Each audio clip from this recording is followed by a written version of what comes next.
नमो नारायण। जय गौ माता, वंदे मातरम। भारती को प्रणाम और हृदय से ओम शम शनिश्चराय नमः। आज मंगलवार का दिन है, आज हनुमान जी का दिन है और जातक की जन्म कुंडली में मंगल अनुकूल विराजमान नहीं है या भूमि भवन वाहन को लेकर अनावश्यक समस्याओं का सामना करना पड़ रहा है तो ये पूजा जीवन की दशा और दृष्टि बदल देगी।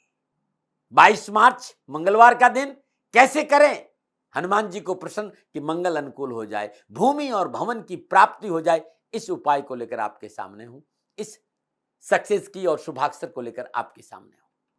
प्रिय दर्शकों, मित्रों और साथियों, कैसे आप सभी लोग? शनिदेव आपकी रक्षा करें और आपका जीवन खुशियों से भरा रहे, मेरी आराध्य देवादिदेव शनिदेव के चरणों में मेरी प्रार्थना। 22 मार्च की सक्सेस की और शुभाक्षर आपके जीवन में कष्ट और परेशानियों से छुटकारा लाएगी। मित्रों और साथियों, ये सक्सेस की और ये शुभाक्षर अद्भुत उपाय है जीवन को संतुलित करने के लिए। यह आपके हर रोज के गोचर के आधार पर बनाया गया एक ज्योतिषी जादू है, जो ऋषियों का प्रसाद है, सिद्धों की दुनिया का प्रसाद है। 90 दिन निरंतर इस उपाय को करना है, जीवन में सफलता जरूर मिलेगी। उपाय पूर्णतः प्रकृति से जुड़ा हुआ है, कोई ज्यादा मेहनत नहीं। ये सारे उपाय प्राकृतिक वस्तुओं को अपने जीवन में उपयोग में लाकर जीवन को कैसे संतुलित किया जाए, यह है एक अद्भुत कला। ऊर्जा का रूपांतरण कैसे हो, ऋषियों ने बांटा है अपना ये प्रसाद। ये ऋषियों का प्रसाद है। मेरा कोई दावा नहीं है कि मैंने इसको बनाया है, मेरा ऐसा कोई मैंने नहीं बनाया, ये ऋषियों का प्रसाद है। लेकिन मैंने ये दावा जरूर कर सकता हूं कि ये उपाय निरंतर 90 दिन आप कर लें तो जीवन की पीड़ा और परेशानी से आपको छुटकारा मिल जाएगा। मित्रों और साथियों, 24 घंटे का ये उपाय है और 24 घंटे में चमत्कार नहीं होगा, ये भी मैं आपसे कहता हूं। निरंतर 90 दिन करना होगा। हां, भाग्य बदला नहीं जा सकता है, लेकिन भाग्य को संवारा जा सकता है इस अद्भुत उपाय से। मसला 24 घंटे का नहीं है साथियों, धैर्य और संयम का है। जब आप धैर्य और संयम से 90 दिन इस उपाय को करोगे तो ये उपाय हर रोज एक ग्रह आपका संतुलित करेगा जन्मांक का। छोटा सा उपाय सक्सेस की और शुभाक्षर लेके आपके सामने आता हूं। ये समझिए भले ही आपके नहीं आए, लेकिन आपके अनुभव में आ जाएगा। बस जरूरत है विश्वास की, परिपूर्ण समर्पण की, धैर्य की, संयम की और निरंतरता की। खंडित नहीं होना चाहिए, जल्दबाजी नहीं करें। 24 घंटे का प्रयोग है। अगला प्रयोग एक दिन पहले सुबह या दोपहर 2 बजे के आसपास मैं गुरु मंत्र में दाती महाराज पे डालता हूं। मंगलवार 22 मार्च 2022 विश्व में कहीं पर भी हो, ये उपाय आपको करना चाहिए। आज की सक्सेस की और शुभाक्षर आपके सामने है, लेकिन ध्यान रखिएगा आपका लगन क्या, आपकी दशा क्या, ग्रह नक्षत्रों की गणना क्या, ये भूल जाइए। आप कहां रहते ये भी भूल जाइए।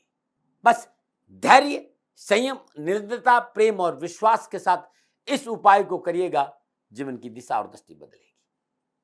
22 मार्च 2022 की सक्सेस की।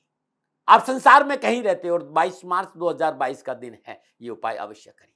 आज प्रातःकाल नित्य कर्म से जो स्नान उपरांत मिट्टी का दीपक ले, उसमें घी भरकर एक बाती वाला दीपक प्रज्वलित करें।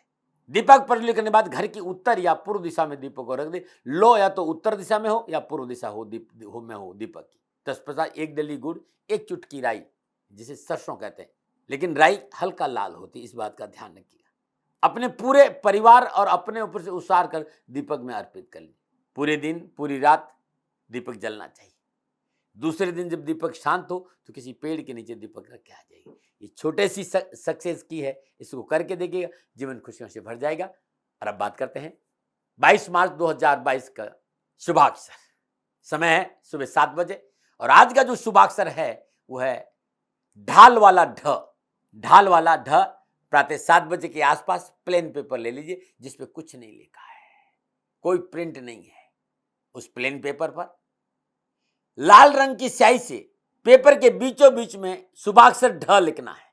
ध्यान रहे, अक्षर बीचों बीच में लिखें और जो अक्षर को लिखने का, शुभाक्षर को लिखने का जो समय है वो सुबह 7 बजे के आसपास प्रारंभ करें और 17 सेकंड में ही ये शुभाक्षर ढ आपको लिखना है। परिपूर्ण विश्वास, परिपूर्ण प्रेम और श्रद्धा के साथ शुभाक्षर ढ को ऐसे लिखना जैसे मैंने लिख रखा है। 24 घंटा आपके सबकॉन्शियस माइंड, आपकी चेतना, आपके आसपास, आपके चिंतन में शुभाक्षर ढ आज रहना चाहिए। अब जहां आप पूजा करेंगे चौकी पर शुभाक्षर ढ को अपने सामने रख दीजिए और शुद्ध आसन पे बैठ जाइए। आसन कंबल का हो, भूमि पे बैठना बड़ा उत्तम माना जाता है। लेकिन मेडिकल प्रॉब्लम है तो आप चेयर पे भी बैठ सकते हैं और सोफा पे भी बैठ सकते हैं, लेकिन आसन कंबल का होना चाहिए। अब आप सीधे हाथ से विष्णु मुद्रा लगाइए। ध्यान रखिएगा, विष्णु मुद्रा हमेशा सीधे हाथ से लगती है। ये सीधा हाथ है, दोनों उंगलियों को मोड़ दीजिए ऐसे। ऐसे मोड़ने के बाद ये विष्णु मुद्रा लगी। अब 11 बार अनुलोम विलोम कर लीजिएगा। 11 बार अनुलोम विलोम करके उसके बाद इस पूजा को प्रारंभ करें। ध्यान रखिएगा, सीधे नाक के छेद को, राइट नॉस्ट्रल को अंगूठे के से सहयोग से इसको बंद कर दीजिए। उल्टे नाक के छेद से श्वास को भीतर भरिए। अनामिका और कनिष्ठा के पास भी जो है, इससे आप उल्टे नाक के छेद को बंद कर दीजिए और सीधे नाक के छेद से हवा को छोड़ दीजिए। अनुलोम विलोम। सीधा नाक का छेद बंद किया, उल्टे नाक के छेद से बहुत धीरे और बहुत गहरी और लंबी श्वास ली और श्वास फेफड़ों में भरी। उसके बाद लेफ्ट नॉस्ट्रल को बंद कर दीजिए और धीरे धीरे राइट नॉस्ट्रल से श्वास को छोड़ दीजिए। जब आप श्वास ले रहे हो तो आपके चिंतन में, आपके सबकॉन्शियस माइंड में शुभाक्षर ढ रहना चाहिए, और जब आप श्वास को छोड़ रहे हैं तो आपके चिंतन, आपके मानस में, आपके सबकॉन्शियस माइंड में शुभाक्षर ढ रहना चाहिए। ये जो प्राण क्रिया है ये 11 बार आप जब करेंगे ना, आप स्वयं महसूस करेंगे कि जीवन में ये अद्भुत कैसे रहा, अद्भुत उपाय। अब आप दूसरे प्रयोग में आते हैं। पहला जो चरण है, इसके बाद का जो चरण है वो ये है कि कंबल पे आप शांति से बैठ जाइए। सहज भाव से धीरे धीरे धीरे धीरे अपनी श्वासों को भीतर भरिए। श्वासों को पूरा फेफड़ों में भरना है। श्वास नाक से लेनी, इस बात का ध्यान रखिएगा। जब श्वास फेफड़ों में भर जाए तो पूरी श्वास को अब आप बाहर निकाल दीजिए। अब आप श्वास को रोक दीजिए। अब न श्वास लेना और छोड़ना है, श्वास को रोकना है। जब पूरी श्वास फेफड़ों से बाहर आ जाए तो श्वास को रोकना है। पेट को भीतर खींचना है। लोअर पार्ट ऑफ बॉडी यानी जो गुदा स्थान है उसका संकोचन करिए और उसे नाभि की ओर ऊपर की ओर खींचिए, और सीधे हाथ की पहली अंगुली और अंगूठे से आज्ञा चक्र पर, यानी जहां बिंदी लगाते हैं वहां पर पंच कर दीजिए। तो आपने श्वास को रोका, पेट को भीतर खींचा, गुदा स्थान को संकोचन करके ऊपर खींचा और आज्ञा चक्र पर पंचन। ये चारों एक साथ होना चाहिए और 17 सेकंड के लिए श्वास को रोकना है और इस उपाय को करना है। इन 17 सेकंड में आपके सबकॉन्शियस माइंड, आपकी चेतना में शुभाक्षर ढ का चिंतन होना चाहिए। 17 सेकंड के बाद छोड़ दीजिए। पुनः श्वास भरिए। पूरी श्वास फेफड़ों में भरने के बाद पूरी श्वास को खाली कर दीजिए। श्वास खाली करने के बाद अब श्वास को रोक दीजिए।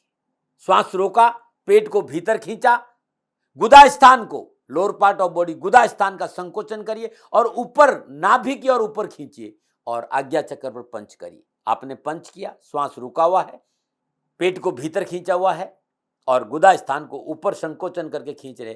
चारों क्रिया एक साथ। अब 17 सेकंड के लिए श्वास को रोकना है और 17 सेकंड के लिए चारों को एक साथ करना है। इन 17 सेकंड में आपके सबकॉन्शियस माइंड, आपकी चेतना में शुभाक्षर ढ का चिंतन होना चाहिए। 17 सेकंड के बाद छोड़ दीजिए। तो 17 second, 17 second, 17 second, 17 second, total 68 second, यानी 1 मिनट 8 सेकंड इस उपाय को करना। ये पहला चरण है। अब दूसरे चरण में प्रयोग करते हैं और दूसरा चरण है शुभाक्षर ढ का अपनी चेतना के साथ विजुअलाइजेशन करना है। ये शुभाक्षर ढ है, आप देख लीजिए। इसको आप अपने सामने लेके आ जाइए। अभी आपकी आंखों के सामने आ गया। 17 सेकंड के लिए शुभाक्षर ढ को खुली आंखों से प्रेम, विश्वास, श्रद्धा के साथ देखना है। 17 सेकंड के बाद शुभाक्षर ढ को बंद आंखों से देखना है।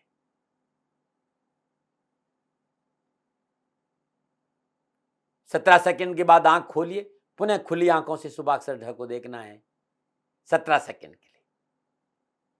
17 सेकंड के बाद पुनः आंख बंद करके अपने मानस, अपने सबकॉन्शियस माइंड में, अपने अंतर चेतना में अनुभव करना है शुभाक्षर ढ का। 17 सेकंड, 17 सेकंड, 17 सेकंड, 17 सेकंड अपनी चेतना के साथ शुभाक्षर ढ का विजुअलाइजेशन। ये दूसरा चरण था। मित्रों, ज्यादा समय नहीं लगेगा, 1 मिनट 8 सेकंड। अब तीसरा चरण। तीसरा जो चरण होगा वो 1 मिनट 8 सेकंड का ही होगा, लेकिन 3 बार करना होगा।